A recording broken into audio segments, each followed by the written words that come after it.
La memoria de Imhotep presenta El fabricante de diamantes, de H.G. Wells.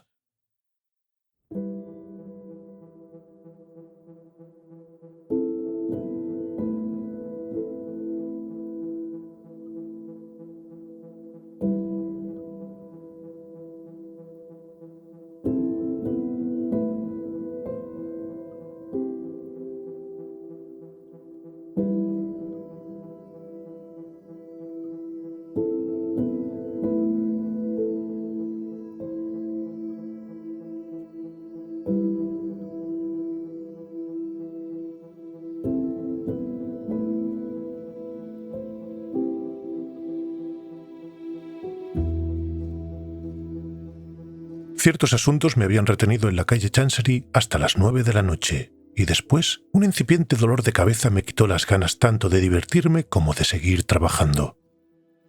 Todo el escaso cielo que los altos acantilados de ese estrecho desfiladero de tráfico dejaban visible hablaba de una noche serena, así que me decidí a caminar hasta Embankment, a descansar la vista y refrescar la cabeza contemplando las abigarradas luces del río. La noche es, sin comparación, el momento más esplendoroso de este lugar. Una piadosa oscuridad oculta la suciedad de las aguas y las luces de este momento de transición. Rojo, naranja brillante, amarillo de gas, blanco eléctrico, se despliegan en vagos contornos con todos los matices posibles entre el gris y el púrpura intenso. Por los arcos del puente de Waterloo, 100 puntos de luz señalan la curva de Embankment y sobre su parapeto se levantan las torres de Westminster, cálido gris contra la fría luz de las estrellas. El negro río discurre prácticamente sin un rizo que rompa su silencio y altere las reflexiones de las luces que flotan en su superficie. «Una noche calurosa», dijo una voz a mi lado. Volví la cabeza y vi el perfil de un hombre apoyado sobre el parapeto junto a mí. Tenía un rostro fino, no carente de atractivo, aunque bastante delgado y pálido, y el cuello del abrigo, levantado y ajustado alrededor de la garganta, definía su posición social con la precisión de un uniforme. Pensé que si le contestaba me vería en el compromiso de pagarle la cama y el desayuno. Lo miré con curiosidad. ¿Tendría algo que contarme que valiera el dinero o sería el vulgar incapaz de contar su propia historia?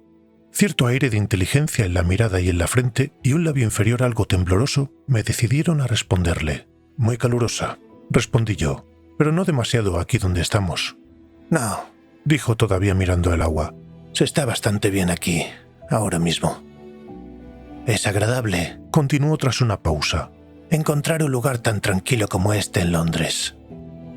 Después de estar todo el día bregando en los negocios, tratando de salir adelante, enfrentándose a las obligaciones y esquivando los peligros. No sé qué haría uno si no fuera por estos pacíficos rincones». Separaba las frases con prolongadas pausas. «Usted debe de conocer un poco el pesado quehacer mundano, o no estaría aquí.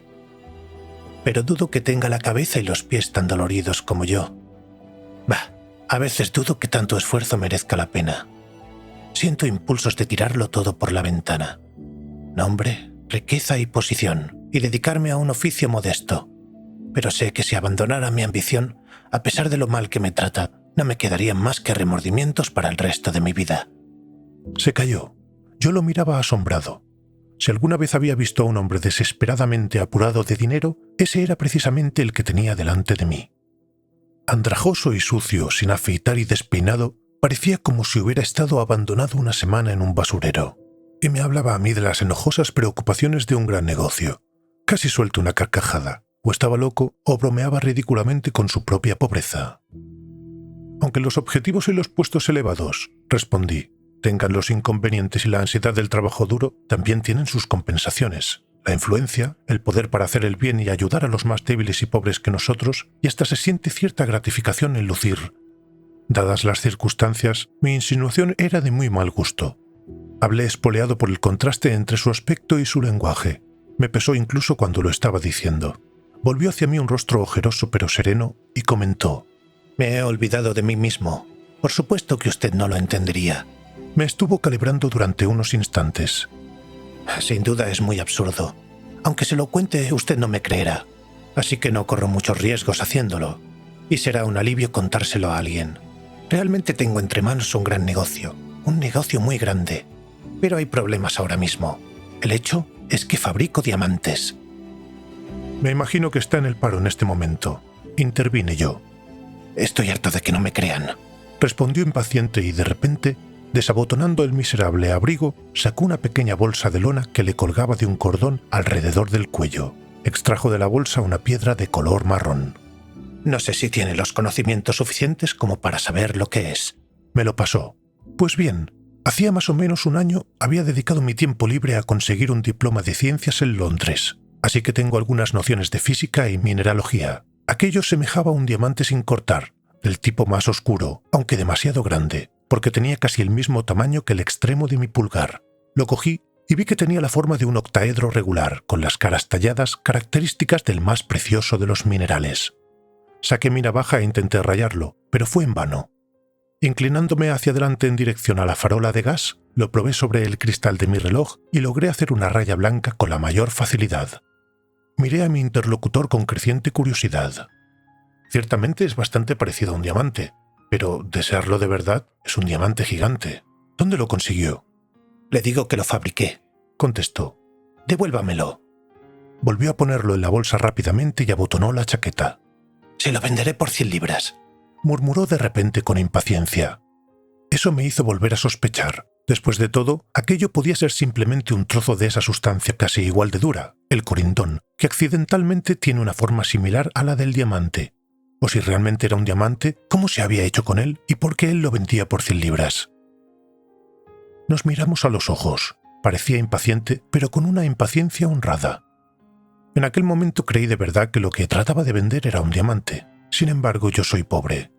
100 libras dejarían un visible agujero en mi economía y nadie en su sano juicio compraría un diamante a la luz de una farola a un vagabundo andrajoso, fiándose únicamente de su garantía personal. De todas formas, un diamante de aquel tamaño evocaba una visión de muchos miles de libras. Luego pensé que una piedra semejante a duras penas podía existir sin que fuera mencionada en todos los libros de gemas, y de nuevo recordé las historias de contrabando y robo de los mineros de El Cabo. Dejé a un lado la cuestión de la compra. ¿Cómo lo consiguió?, pregunté. Lo fabriqué. Yo había oído hablar de Moissan, pero sabía que sus diamantes artificiales eran muy pequeños. Negué con la cabeza. Usted parece que sabe algo de esto. Le contaré algo sobre mí. Quizás después mejore su opinión sobre la compra. Se volvió dando la espalda al río y metió las manos en los bolsillos. Suspiró. Sé que no me creerá. Los diamantes... Comenzó, y al hablar su voz iba perdiendo el desmayado tono del vagabundo y adquiriendo la dicción fácil del hombre educado. Se fabrican echando una mezcla de carbón en un fundente adecuado y a la presión conveniente. El carbón cristaliza entonces, no en grafito o polvo de carbón, sino en pequeños diamantes. Todo eso lo saben los químicos desde hace años, pero ninguno ha dado todavía exactamente con el fundente correcto en el que fundir el carbón, o con la presión adecuada para obtener los mejores resultados. Por consiguiente, los diamantes fabricados por químicos son pequeños y oscuros y sin valor como joyas.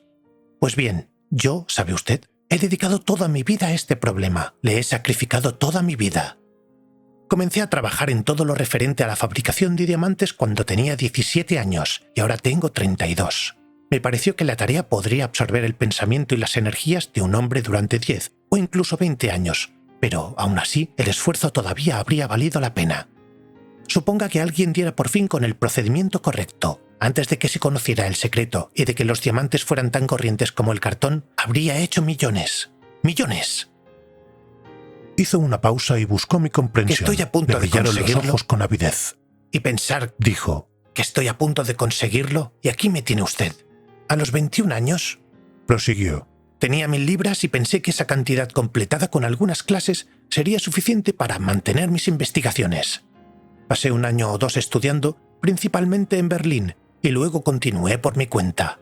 El problema estaba en el secreto, ya sabe. Si alguna vez hubiera dado a conocer lo que estaba haciendo, mi creencia en la viabilidad de la idea podría haber espoleado a otros hombres, y no me considero un genio de tanta categoría como para estar seguro de llegar el primero en caso de una carrera por el descubrimiento.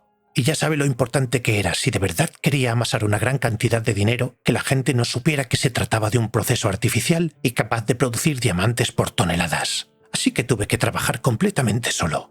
Al principio tenía un pequeño laboratorio, pero cuando empecé a quedarme sin recursos, tuve que realizar mis experimentos en una miserable habitación sin amueblar en Kentish Town, donde terminé durmiendo en un colchón de paja sobre el suelo entre todos mis aparatos. El dinero se evaporó sin más. Yo me lo escatimaba todo, excepto los instrumentos científicos. Intenté mantener la situación con algunas clases, pero no soy un profesor muy bueno. No tengo diploma universitario, ni muchos conocimientos excepto en química. Y me encontré con que tenía que dedicar mucho trabajo y mucho tiempo a cambio de muy poco dinero. Pero conseguí acercarme cada vez más a la solución.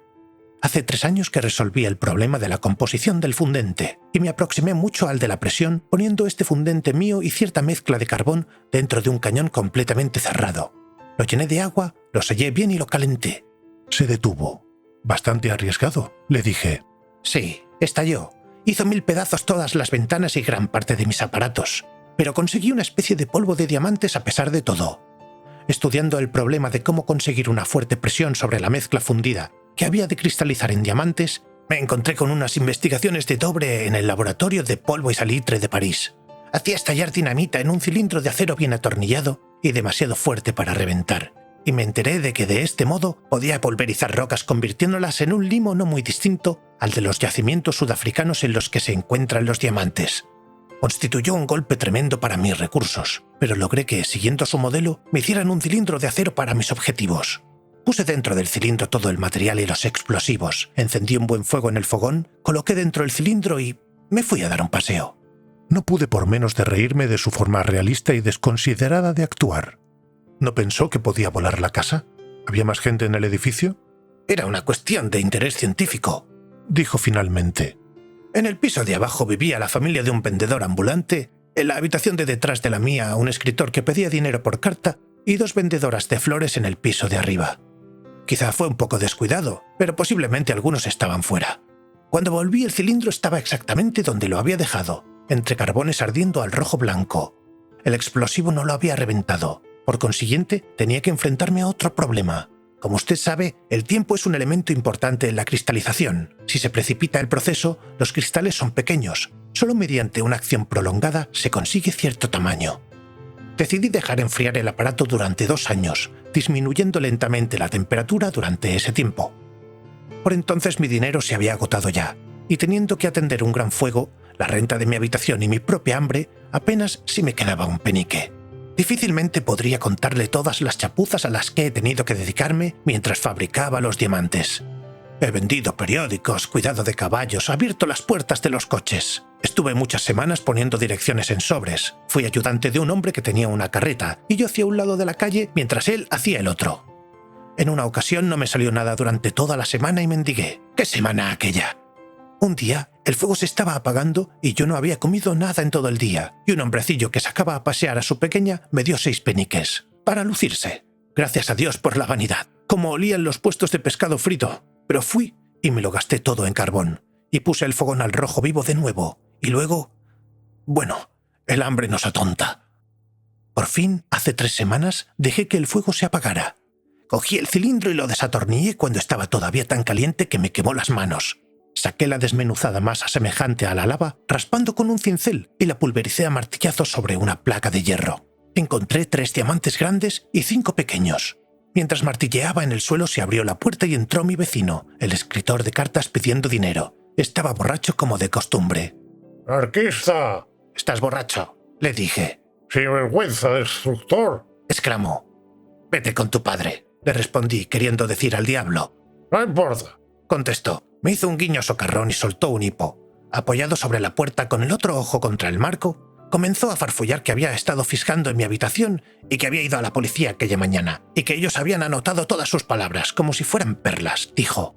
Entonces me di cuenta de repente de que estaba en un aprieto. O contaba a los policías mi secreto y todo se sabría, o pasaría por anarquista. Así que me acerqué a mi vecino, lo cogí por el cuello y lo zarandeé un poco. Luego recogí mis diamantes y me largué. Los periódicos de la tarde llamaban a mi cuchitril la fábrica de bombas de Kentish Town. Y ahora no puedo desprenderme de los diamantes ni por amor ni por dinero. Cuando voy a los joyeros respetables me dicen que espere, y en voz baja mandan al dependiente a buscar a la policía. Yo entonces digo que no puedo esperar. Descubrí a uno que recogía cosas robadas, y sencillamente agarró el que le di y me dijo que si lo quería tendría que llevarle a juicio. Ahora voy por ahí con varios cientos de miles de libras en diamantes alrededor del cuello y sin cobijo ni comida. Usted es la primera persona a la que he contado mi secreto. Pero me gusta su cara y estoy muy apurado. Me miró a los ojos. ¿Sería una locura? Le dije. Comprarle un diamante en estas circunstancias. Además, yo no voy por ahí con cientos de libras en el bolsillo. Sin embargo, me inclino más bien a creer su historia. Si le parece bien, haré lo siguiente. Venga mañana a mi oficina. ¿Usted cree que soy un ladrón?, dijo con viveza. Usted se lo dirá a la policía. No voy a meterme en una trampa. De alguna forma estoy seguro de que usted no es un ladrón. Aquí tiene mi tarjeta. Cójala de todas formas. No tiene que presentarse a una cita. Venga cuando quiera. Cogió la tarjeta con mis mejores promesas de buena voluntad. Piénselo mejor y venga, le dije. Movió dubitativamente la cabeza. Algún día le devolveré la media corona con intereses. Unos intereses tales que le dejarán boquiabierto, me dijo. De todas formas, ¿guardará el secreto? No me siga. Cruzó la calle y se dirigió en la oscuridad hacia los pequeños peldaños que, bajo el arco, llevaban a la calle de Essex. Dejé que se fuera y fue la última vez que lo vi. Posteriormente recibí 2 cartas suyas pidiéndome que le enviara billetes de banco, nada de cheques, a ciertas direcciones. Yo sopesé el asunto e hice lo que consideré más prudente. Una vez vino a casa cuando estaba fuera. Mi hijo lo describió como un hombre delgado, sucio, harapiento y con una tos horrible. No dejó ningún mensaje. En lo que a mi historia concierne, ese fue el punto final. Nunca más volví a tener noticias suyas. A veces me pregunto qué habrá sido de él. ¿Era un monomaniático ingenioso o un fraudulento comerciante de bisutería? ¿O había fabricado realmente los diamantes como aseguraba? Esto último es lo suficientemente creíble como para hacerme pensar a veces que he perdido la oportunidad más brillante de mi vida. Quizás esté muerto y sus diamantes tirados por ahí. Uno, repito, era casi tan grande como mi pulgar. Quizás aún esté intentando vender los diamantes. También es posible que vuelva todavía triunfante a la sociedad y, al pasar por mi casa con la serena altivez sagrada de los ricos y famosos, me reproche en silencio mi falta de valor. A veces pienso que al menos podía haber arriesgado 5 libras.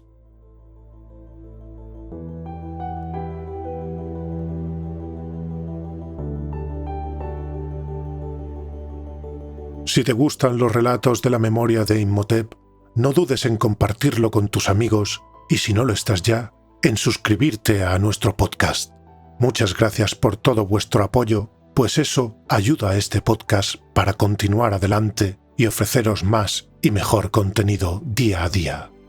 Id en paz y gracias por formar parte de La Memoria de Imhotep.